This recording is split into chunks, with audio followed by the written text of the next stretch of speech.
bendito o Pai do nosso Senhor Jesus Cristo, que tem nos abençoado com toda sorte de bênçãos nas regiões celestiais em Cristo Jesus. A Ele sejam dado todo o louvor, toda a glória para todo sempre. Amém. Carta de Paulo aos Colossenses, capítulo 1, versículo 5, mas leremos os 4 anteriores versos, do verso 1 ao 4, para podermos entender um pouco daquilo que quero trazer aqui como uma reflexão da palavra do Senhor. Diz o texto bíblico: Paulo, apóstolo de Jesus Cristo, por vontade de Deus, e o irmão Timóteo, aos santos e fiéis irmãos em Cristo que se encontram em Colossos, graça e paz a vós outros, da parte de Deus, nosso Pai. Damos sempre graças a Deus, Pai de nosso Senhor Jesus Cristo, quando oramos por vós, desde que ouvimos da vossa fé em Cristo Jesus e do amor que tendes para com todos os santos. Agora o verso 5, que é o verso da nossa reflexão. Por causa da esperança que vos está preservada nos céus, da qual antes ouvistes pela palavra da verdade do Evangelho. Colossos, Filipenses, Filemão, cartas que Paulo escreve enquanto estava preso. E aqui em Colossenses ele recebe relatos, informações sobre a igreja de Colossenses pelo Epáfras no versículo 7, que converteu também nas mãos de Paulo. Provavelmente foi o pastor e o fundador da igreja de Colossos. Ele informa Paulo da situação a que os irmãos crentes da igreja de Colossenses se encontravam, porque Colossenses, para além de ser uma cidade pequena, que sofria várias tragédias naturais, era também uma cidade com um grupo enorme de uma colônia judaica. Então havia algumas práticas judaicas, como, por exemplo, legalismo judaico, havia sincretismo, ceticismo. Os irmãos crentes lá viviam no meio dessa confusão. Muitos estavam sendo tentados a voltar às práticas judaicas. Então Paulo escreve para mostrar que Cristo é superior, ou seja, a supremacia de Cristo está acima de qualquer uma dessas práticas que se faziam na cidade. E ele escreve para encorajar os irmãos a se firmarem diante de Cristo, porque Cristo é tudo. Paulo, ele sempre começa as suas cartas se apresentando como apóstolo, não pela vontade humana, mas pela vontade de Deus. Ele é apóstolo por vontade divina, e ele endereça essa carta para os santos, ou seja, para os crentes que se encontravam na cidade de Colossos. E Paulo também mostra no versículo 3 que ele orava, e ele e o Timóteo, porque se coloca aqui no plural, oramos por vós, damos sempre graças a Deus a vocês. Enquanto preso, mas Paulo orava, ele não deixava a sua responsabilidade como crente de orar por outros crentes, mesmo sofrendo, mesmo preso, mas orava.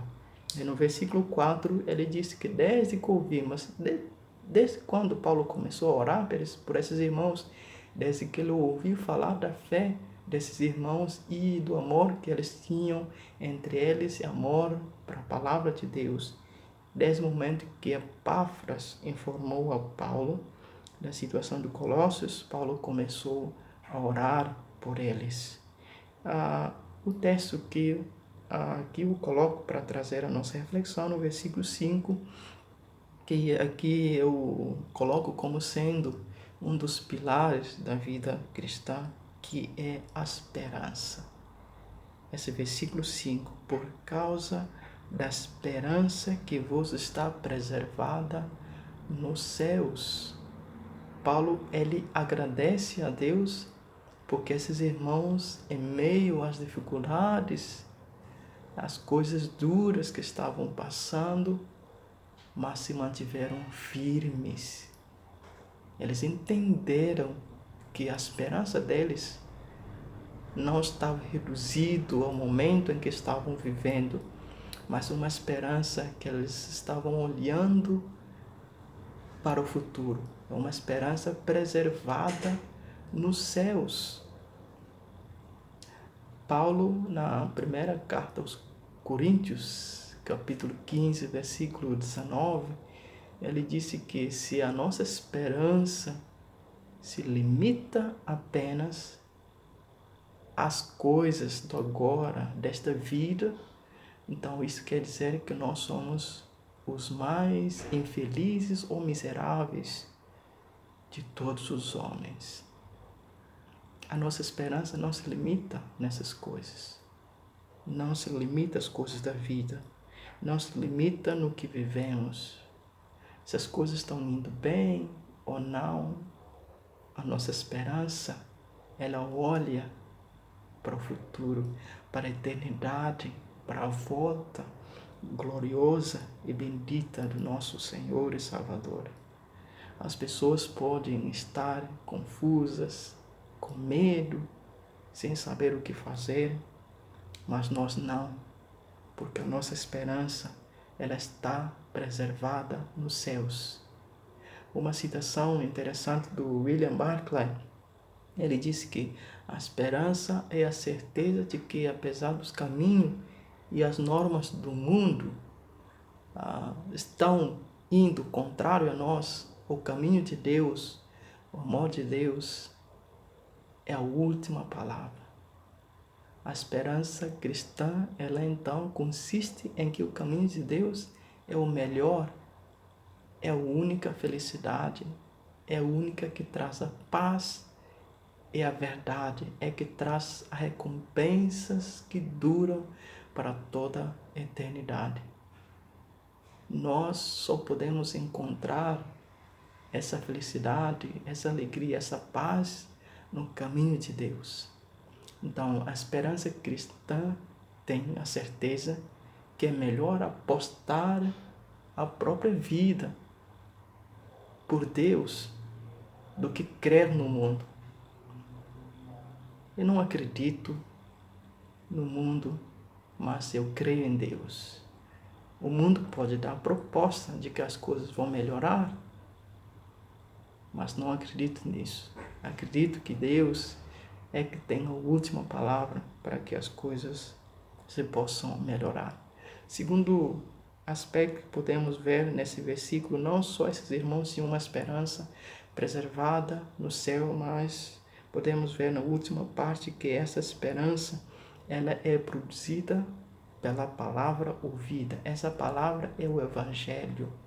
Por meio da palavra do Evangelho, fez com que esses irmãos tinham uma fé, aliás, uma esperança preservada nos céus. O Evangelho, ela produz a esperança em nós nesse sentido. Quanto mais nos alimentarmos da palavra de Deus, mais a nossa esperança se torna sólida, mais a nossa esperança faz sentido, mais a nossa esperança tem um objeto, não é uma esperança qualquer. Eu acredito quando vejo, creio, quando as coisas me favorecem, mas aqui eu creio, ainda que não vejo, ainda que as coisas estão vindo contrário a mim, mas eu creio, mesmo assim, acredito que o Senhor controla todas as coisas, de acordo com a sua vontade decretativa antes dos tempos eternos. Nada foge do seu controle. Parece que Ele está em silêncio no momento das coisas andarem difíceis, mas não. Ele age, está agindo. E quando Ele agir, ninguém o impedirá. Então, isso quer dizer que, para que a nossa esperança se torne forte, faz-se necessário meditar na Santa Escritura todos os dias. Se a nossa fé vem pelo ouvir da palavra da verdade, a nossa esperança também está ali. Se a minha esperança se for, se a tua esperança se for, nada seremos. Nada. Sem a esperança em nós, não somos nada. É como se fosse, deixamos de ser crentes, deixamos de crer em Deus. A esperança é a única coisa que nós precisamos nesse momento difícil. Aliás, é uma das coisas que nós precisamos nesse momento difícil, porque sem ela estamos mortos espiritualmente. A nossa esperança, se ela não se limita a essas coisas, então ela transcende essas coisas. A nossa esperança, então, é escatológica. Ela olha para o futuro. Ela crê que Cristo voltará. Ela é confiante de que as coisas estão nas mãos de Deus, que o governo do mundo não foge do controle do poder de Deus. Ele controla todas as coisas. Então, todas as coisas cooperam para o bem daqueles que amam a Deus, que são escolhidos de acordo com o seu propósito antes dos tempos eternos. Não deixemos que a nossa esperança se esvaie. Se a minha esperança for, se a tua esperança for, não somos nada. Que o Senhor nos ajude, que possamos cada vez mais nos aproximar das Escrituras, lendo, meditando, para que a nossa esperança tenha sentido, que a nossa esperança tenha um objeto de esperar.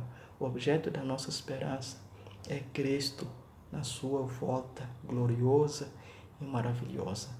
Se as coisas não estão indo bem, mesmo assim nós continuamos crendo que Ele está governando e voltará para buscar a sua igreja. Que o Senhor faça sobre nós brilhar a sua glória, a sua imagem, para que o seu nome sempre continue sendo glorificado através de nós. Que o Senhor te abençoe. Amém.